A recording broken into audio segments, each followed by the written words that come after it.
Hi, welcome back to Lakeside Quilt Making Arts, where we discuss all things depressing. This is one of them. My brand new iron that I was so proud to get, and I've barely used it because I've been trying to protect it. Well, now it has drag to it. It's marred. How did that happen? My first thought was that it happened because I've been doing some applique and I've been wetting down the edges of my turned edges, been wetting them down with some starch, some liquid starch. But I've been doing that on a protected surface. But I had an aha moment. I think I know what's been doing it. I think it's my parchment paper.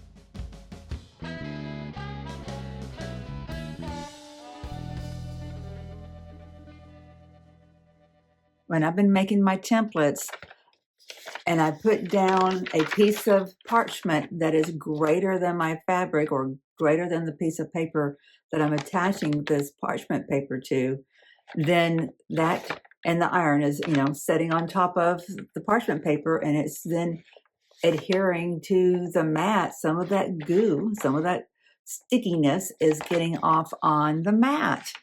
My brand new mat. Like, I couldn't figure out why it was happening. Like, I didn't think I had been ruthlessly careless with my mat, but it's got all this yellow staining. And I know it's difficult to see on camera. It's not real easy to see in person, but you can feel it when you're gliding an iron over it, that's for sure. So I watched some YouTube videos. One lady I found, she actually dips it in water and just completely submerges it in a bath of some kind of soap. She didn't say what soap it was. Someone does make a soap just for the mats, by the way. This is not from what we're talking about right now. This was from another issue. It's similar, but this was from a problem that I had last month. So I didn't know about this, but I flipped it over to a virgin side. So I thought I was in the clear, but quickly it was no longer a virgin side. It's all yucky. So I had this revelation that I think it's a parchment paper. So I went looking for something to clean my mat and to clean my iron to make sure I'm, going to clean it properly since it's brand new. I don't want to do anything wrong with it. So I went to the quilt store when I was in town yesterday. And of course, I bought more than this. So I've got a little tiny haul to show you when we get done talking about the mat. So we're going to talk about the mat and then something else that's been terribly depressing lately. Okay, so we're going to give this a go. This is the Gypsy Quilter wool mat cleaning tool. Give your wool mat a refresh with this clever cleaning tool. And it says it's a double-sided cleaner and gives you 4.5 inches of cleaning surface, so your wool mats will look like new in no time. And it will pick up debris, pet hair, and stuff like that. Let's see how well it works.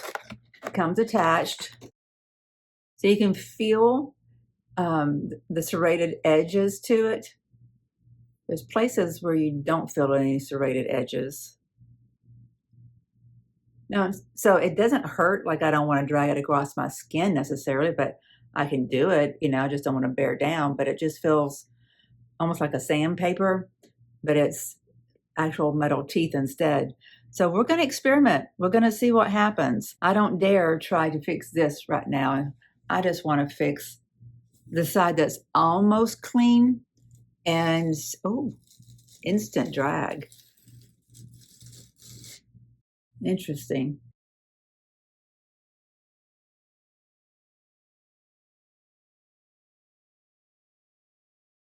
So I told you when I went to the quilt store, I could not walk out with just this, right? So what else did I get?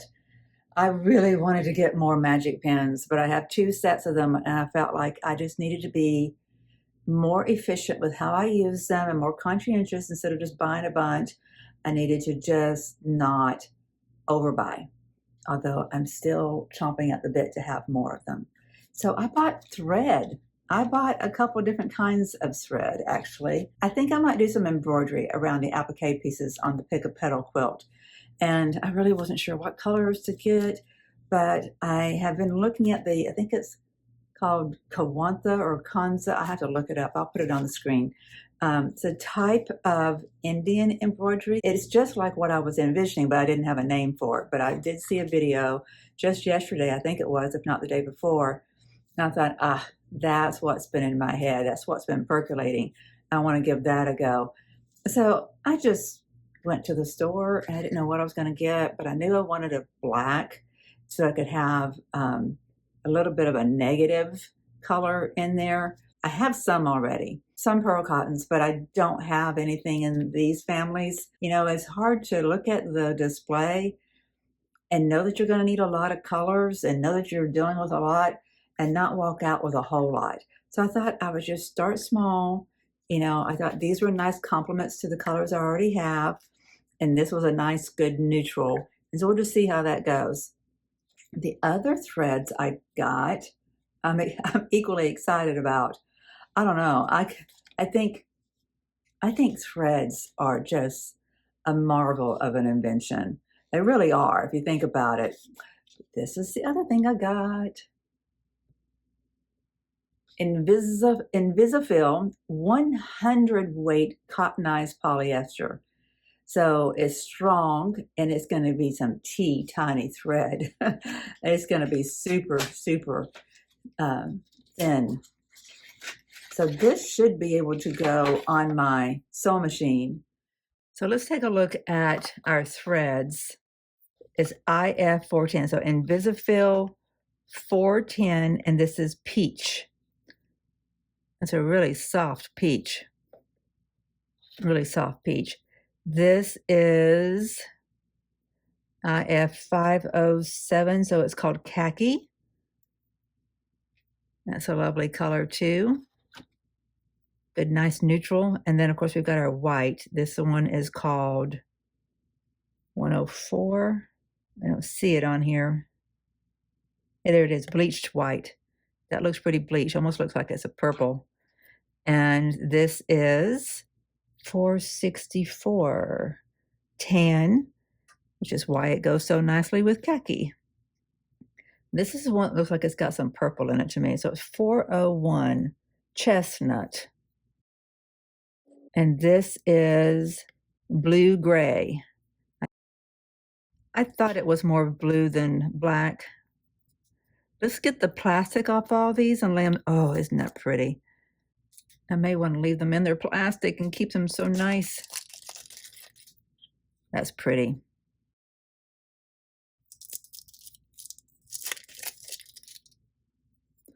That's pretty. Oh, these are so beautiful.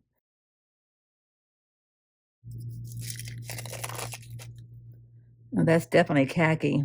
When you take the plastic off, you can definitely see how khaki that is. It's very green, very earthy green.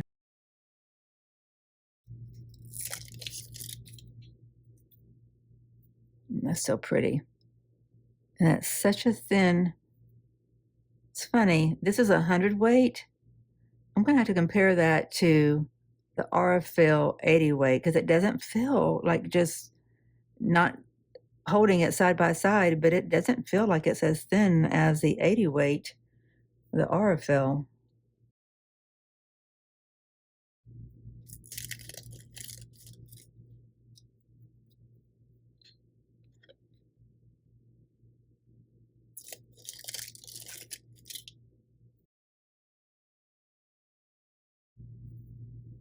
Okay, this is my 80 weight Aurifil. And let's get a contrasting color here for you.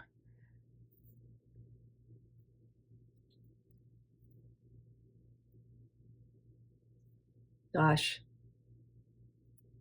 it can just disappear if you don't have something to lay it on. Just running it through my fingers. Okay, this does feel thinner. It does feel thinner than the 80 weight. I'm going to get my 60 weight or 50 weight out. And this is my 50 weight, which is a pretty, it's Aurifil, so it's a fairly thin 50 weight. So it's a real good comparison. This is 50, 80, and 100. Even though this is super thin, I am kind of surprised that it feels that it doesn't, I'm kind of surprised it doesn't feel significantly thinner than the 80 weight. Maybe it's just because the 80 weight was significantly different than the 50 because it was a 30-point jump. I mean, you feel a difference when you're working with these two. I guess I was just expecting a more dramatic jump from the 80 to the 100. But I'm not saying that the 100 doesn't feel thinner. I'm saying I just wasn't as impressed with the difference. But I'm thrilled to have these. This little box was $25.20, and there's 2, 4, 6 different 80 weight spools. How many yards are in each one? It says 400 meters, so it's 437 yards in each spool. So that's all the threads I got, but I cannot resist. I swear I told myself I would, but I love the little rolled up fat quarters that are in the stores. I feel like they're like candy that someone's just passing out, but you actually pay for them, so, it's not like it's a lot of money or anything, but it is when you think about the fact that you're purchasing something that you didn't need, you just got it because that one stood out. I did good though. I just got one, and I thought this might be a good one to blend in to the Pick a Petal because it has pots and things from the kitchen, and that really fits my daughter and the son-in-law and might look good inside this quilt for some of the applique pieces. Even though it's a blue, I think it's enough of a contrast to the blues that are in the log cabins that I could use it for some of the applique pieces or just incorporate it in some of the blocks I'm going to make it. I have great news about the blocks too. Sherry, one of the viewers, is sending me to borrow the second blocks templates. So she had bought all the templates and she isn't to that point yet. And she's still working on block 1. And I thought, oh my goodness, when she offered me to borrow them, I thought, how wonderful is that? And the fact that she's just now starting block 1 makes me feel better that I don't have block 1 done either, and that I don't have block 2 done. And I feel like I can use her templates to expedite how quickly I can get all the blocks cut out for block 2, all the units cut out for block 2. And then I can put them in a container and have them ready to either hand sew or machine sew and then send those templates back to her. I think that's a wonderful thing. I love this quilting community. And because of that, I have the other depressing news to share with you. I think that your girl was kind of in the doldrums yesterday. I have something to celebrate, but there was something stealing my joy about this thing that we're going to celebrate. The thing we're going to celebrate is the channel, our channel, this channel, Lakeside Quilt Making Arts, has reached what YouTube refers to as monetization. So you have to have at least 1,000 subscribers. So we've surpassed that 3 times ago. And you have to hit a threshold of 4,000 watch time hours for just your long format videos. So these are your long format videos. My point is this channel hit those levels.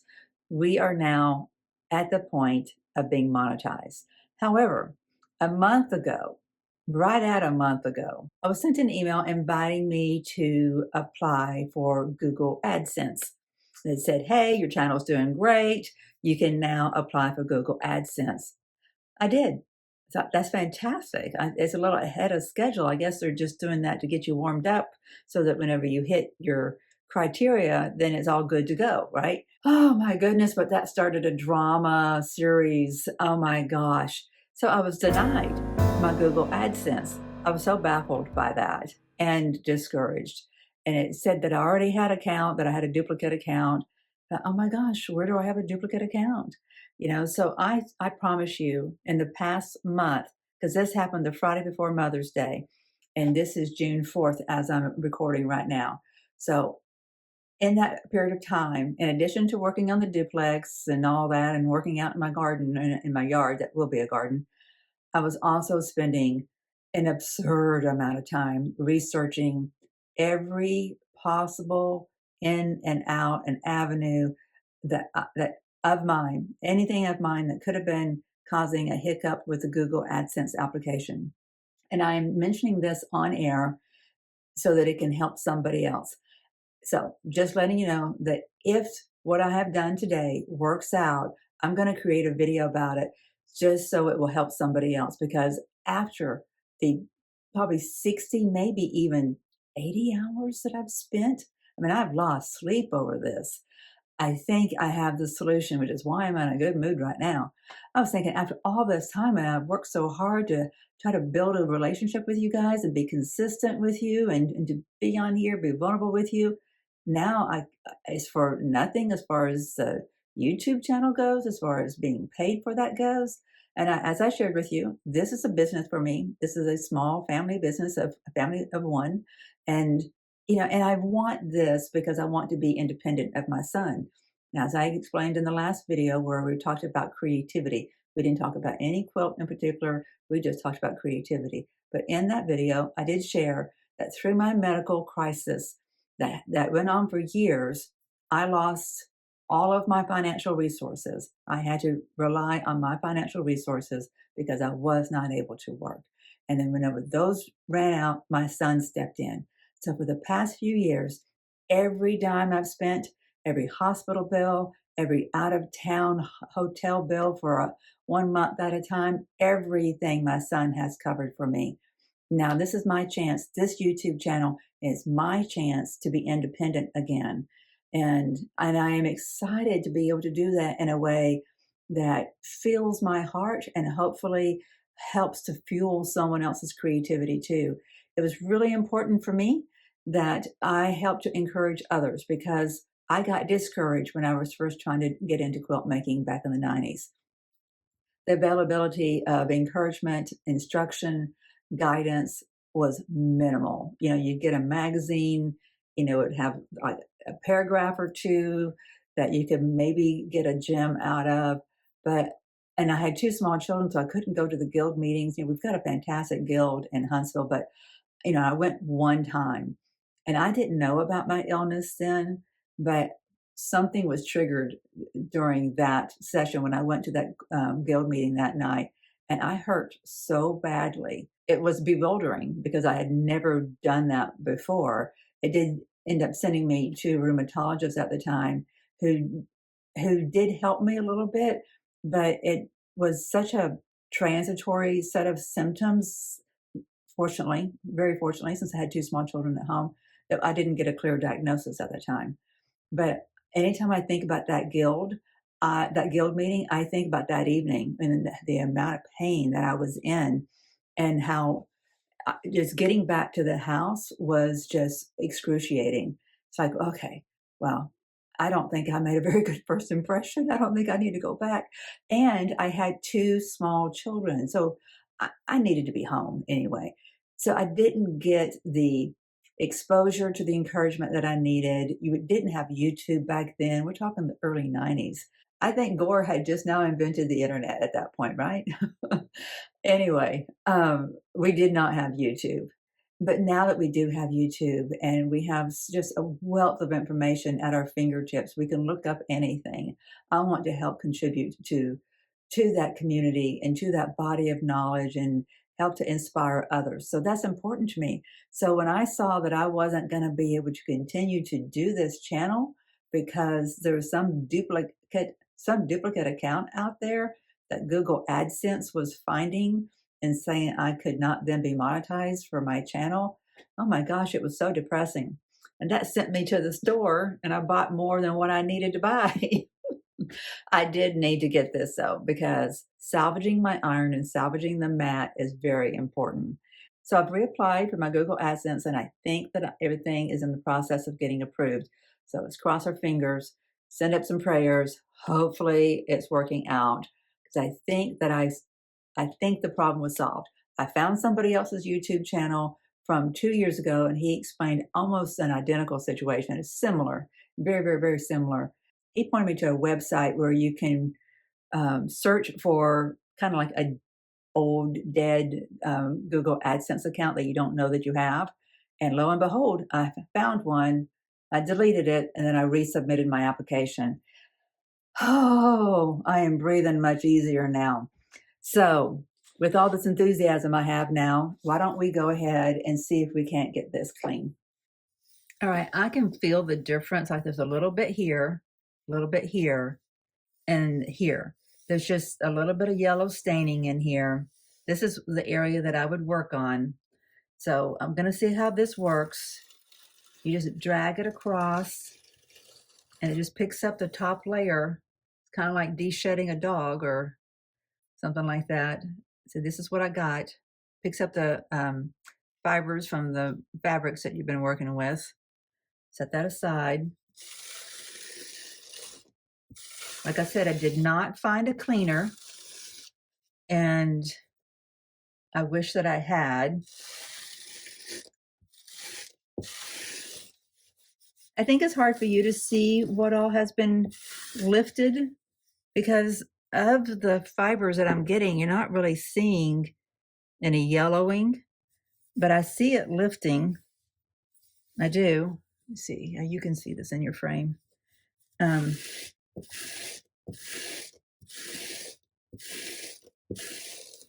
mean, it's definitely picking up fibers. It's like, do any of you have a dog with a double coat? My Zoe had a double coat, and there'd be just little balls of hair like this loose, just floating around every, it doesn't matter how many times you vacuumed, you couldn't keep them all vacuumed up. But that's what that reminds me of. But I would go through 10,000 times more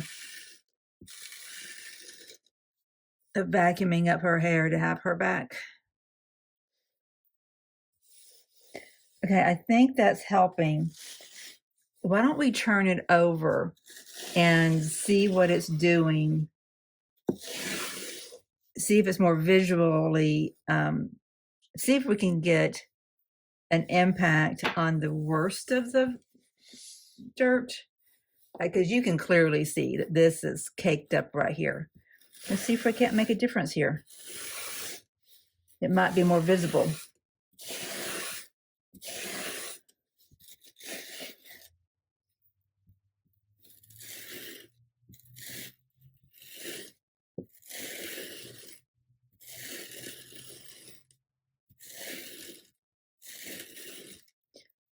I don't know how much it's lifting this stain or if it's just covering it up with new fibers that it's pulling from the side. That spot's going to be hard to come up without a cleaner too, I think, but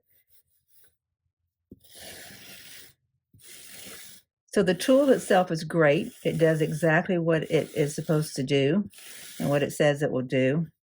Whether or not it's enough to keep any of this gunk from getting back on my iron, and I'm just going to stick to this side for now because this is where there's minimal residue on the mat. And then we're going to switch right on over to cleaning the iron.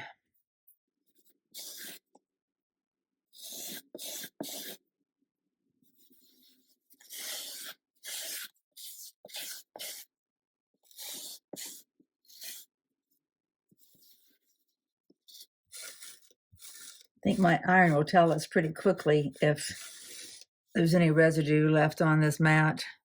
That's all I want to, oh, I can see how dirty that is. Can you see? Yeah, we picked up a lot of the gunk for sure. Yay. It doesn't feel, like it's got any divots. This table is not real flat, so it would be hard to tell.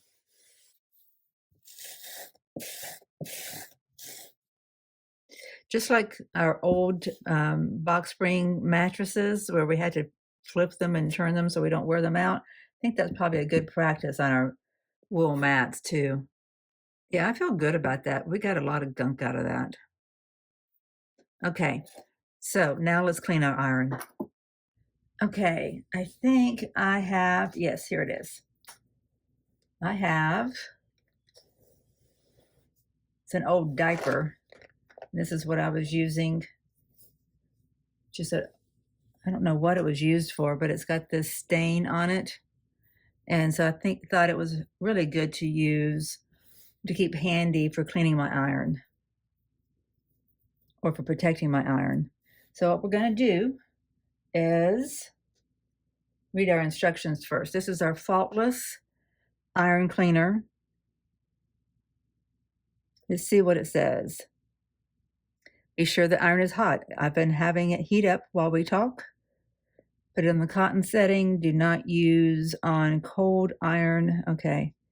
Empty water. It has no water in it, I don't think.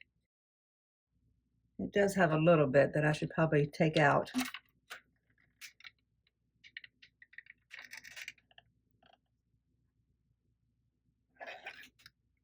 There.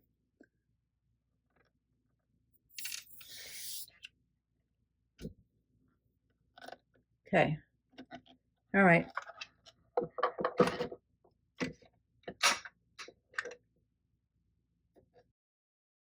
Just had a few drips in there. Okay, squeeze about 2 inches of iron cleaner onto an old 100% cotton towel. Do not use a synthetic cloth. Rub hot iron over towel in circular motion. Move to a clean area of towel and wipe to remove all traces. Okay, let's do this. I'm going to do it right here. Do it right here, and then I'll clean it over here.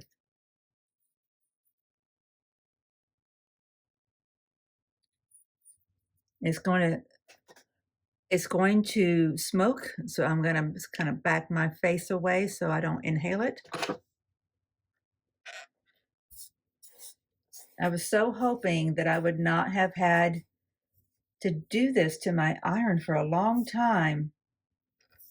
Oh, I see it coming up. Can you see all that? I can feel it gliding better too. I don't know what that stuff is, but it's magic. I don't think the gunkiness that was on there was as compacted as it was on the old iron. So I'm going to see if that's enough. Oh, that looks beautiful. Oh, yeah. Now let's take it over here and clean it.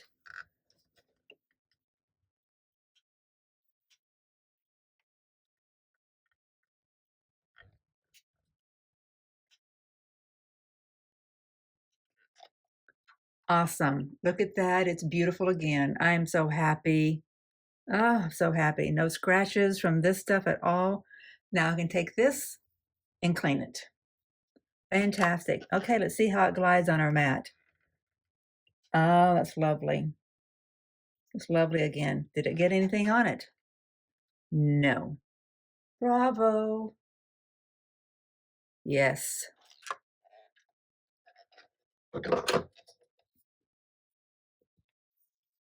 So my day starting off in absolute despair over my YouTube channel, not being able to monetize it, being told I had a duplicate Google AdSense account that I had no clue what it was, where it was, or how to log into it, or how to get rid of it, to all of a sudden being hopeful that I am on the right course with getting monetized and having my iron cleaned and having my mat cleaned. I am in business to continue to run Lakeside Quilt Making Arts. And I appreciate you guys so very much for being here on this journey with me, keeping me enthused, keeping me just motivated and just, keeping me inspired. But on the days, you just don't know how many times I have felt, the drain of whatever, and then I'll get an email from one of you, or I'll get a text from one of you. And last night was one of them when Sherry sent an email and said, hey, would you like to borrow my block 2 pattern pieces? She had no idea that I was kind of mourning over this situation with YouTube and the Google AdSense. And let's just be clear. Number one, let me just finish that sentence. She had no idea that she was like being a little angel and coming in, swooping in with this lovely little sentiment and act of kindness right when I needed it. But you guys have been really good at that. So I'm not kidding. You know, you have been there to motivate and inspire me, and I so appreciate it. We're in this together, is how I see it. We're almost 3,000 strong, and I will figure out something to do for the 5,000 mark. I want to do a thank you back to you guys. We'll do some kind of drawing or something. I've got to figure out how that works. But we will do something, I promise. I really want to do, you know, something that says I am trying to take care of you as well, besides just making videos for you. So what was I going to say? Oh, let's don't be throwing Google AdSense or YouTube under the bus. This problem that I had was not a problem with them per se. Um, could they be easier to contact? Yes. Could their algorithm that found the glitch, could it also have been programmed to tell the YouTube creator what the glitch was? I think that could be. I think if they're able to do all the things they can do, they could figure that out too. And that would have been hugely helpful. But as it was, I had to spend almost a month of time in my spare time I didn't have, and then get redirected to what may be and hopefully is the resolution by some YouTuber who put up a YouTube 2 years ago. So is there room for improvement there? Yes. But I'm singing praises for YouTube and I'm singing praises for Google. They make life so much better. They really do. And this was, if what I resolved is the problem, then it was actually a me issue, not a them issue. My understanding that I had a Google AdSense account at some point, that that was on me. And that was on me. I didn't know I had one. I didn't know I'd created one. I thought I was just following prompts inside YouTube, but I, at some point, was also on a third-party site, which was Google AdSense, and creating an account over there. And so that was complicating things, but I didn't know that. I didn't know. So that was a me problem. So I'm not throwing YouTube or Google under the bus. I just want to be really clear about that. All right, my friends. I had hoped that this would be a short and quick one because I was so energetic. Wanted to share the good news, share my little haul with you, share the cleaning of my mat and cleaning of my iron, and, you know, just get things off to a grand start this week. I hope you all are enjoying your week. Thank you for being here. We'll see you in the next video. Bye-bye.